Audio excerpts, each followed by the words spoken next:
नमस्कार, मैं दीपक शर्मा और मेरे यूट्यूब मंच पर आपका स्वागत है।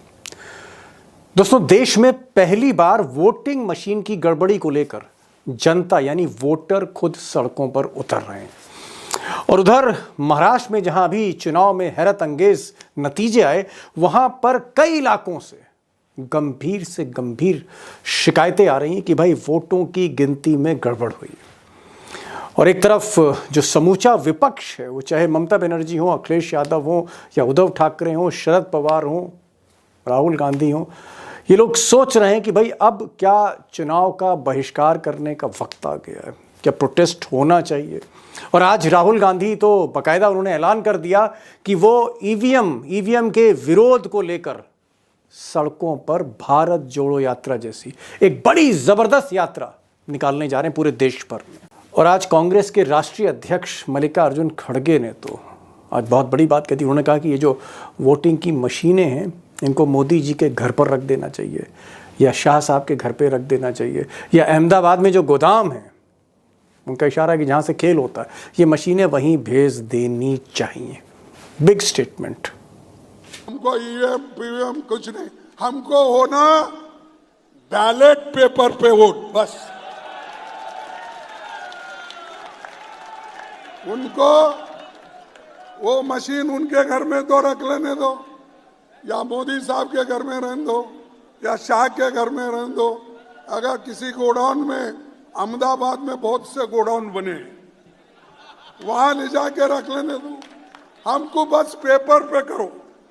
अब दोस्तों, जो सबसे बड़ा सवाल यह है कि क्या मशीनों को, ये मशीनें जो इंटरनेट से सीधे नहीं जुड़ी हैं, क्या इनको मैनिपुलेट किया जा सकता है, क्या इनको गड़बड़ किया जा सकता है? और क्या जो वीवीपैट यूनिट है जहां पर स्लिप निकलती है, क्या खेल वहां से भी हो सकता है? क्या मशीनों को प्रोग्राम किया जा सकता है? और ऐसी प्रोग्रामिंग की जा सकती है कि बटन चाहे हाथी पे दबे, बटन चाहे साइकिल पे दबे या पंजे पे दबे, वोट कमल को जा सकता है? क्या ऐसा हो सकता है? ऐसा मुमकिन है? अब इलेक्शन कमीशन का साफ कहना है कि ये बेबुनियाद बातें, बिना किसी आधार के हैं।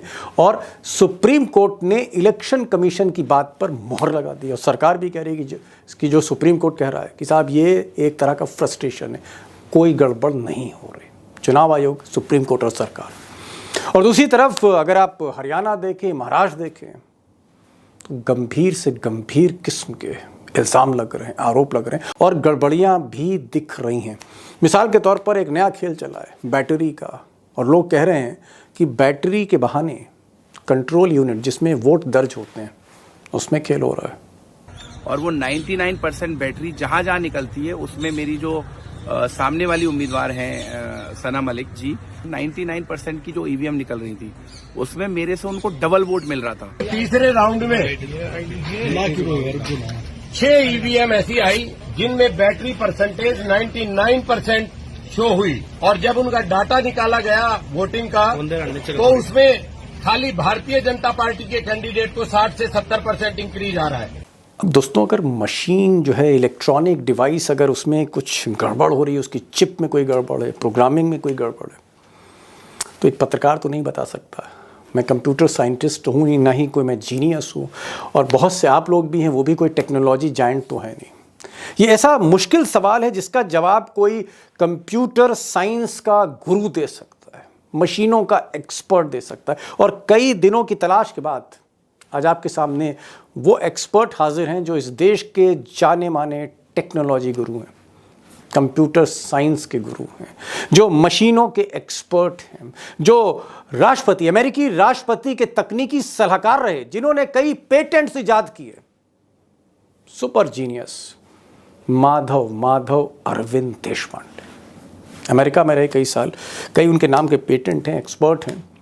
काफ़ी मैंने उनसे गुजारिश करी और आज वो प्रोग्राम में हैं। और मैंने उनसे आज बहुत से ऐसे सवाल किए जो मेरे मन में है, आपके मन में है, कि क्या भाई प्रोग्रामिंग हो सकती है? अगर मशीन इंटरनेट से ना जुड़ी हो, क्या उसको भी मैनिपुलेट किया जा सकता है? क्या ये मुमकिन है? Is it possible? मैं कोशिश करूंगा और उनसे सवाल पूछने की, उनके जवाब आज सुनिए। बहुत सी जो शंकाएं हैं उसका समाधान हो सकता है।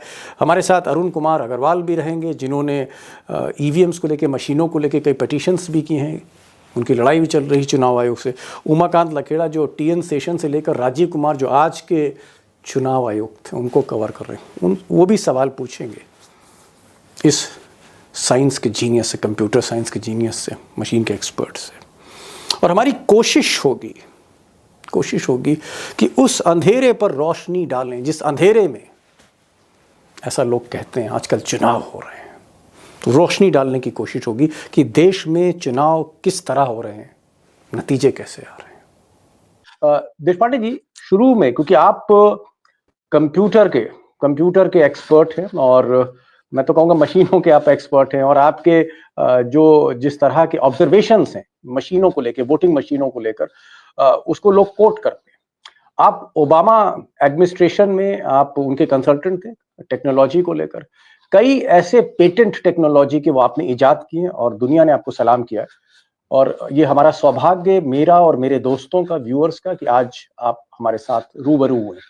मैं कुछ सवाल बहुत बुनियादी कर रहा हूं और मैं बहुत संक्षेप में आपसे जवाब चाहता हूं। सबसे पहला सवाल मेरा मशीन को लेकर है कि ये सही बात है कि मशीन जो है वो इंटरनेट से कनेक्ट नहीं होती। मशीन जो है जिस पर हम वोट करते हैं वो वाईफाई से या ब्लूटूथ से कनेक्टेड नहीं होती, वो अलग है।